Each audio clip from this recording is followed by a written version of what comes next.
We are back today with our friends at the State Bank of Cross Plains, joined with Paul Manchester. Now we're talking about financing a business expansion with a rising rate environment. Now, what does that mean, a rising rate environment?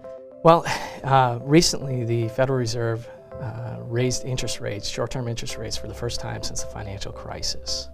What that means to our borrowers is they're seeing borrowing costs increase. So the Federal Reserve felt the economy was strong enough to grow with a little less help from them. So that's why you're seeing that, and I think that's why you're going to see continued rate increases slowly over time. And despite these rising rates, do you still see businesses expanding now?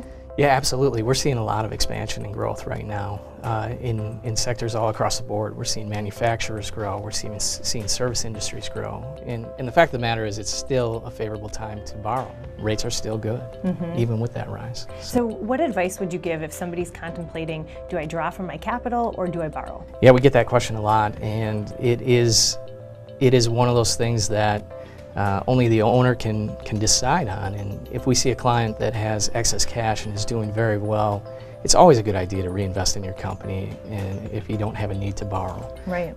But when you're looking to borrow and incur debt, the key is to really understand what's the potential value or the return you're going to get on that debt long term.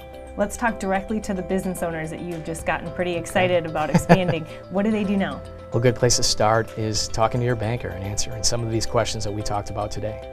Paul, thanks so much for the great advice. And remember, the State Bank of Cross Plains, not only in Cross Plains, all over Dane County. I'm Emmy Fink, and you're Buzzed Into Madison.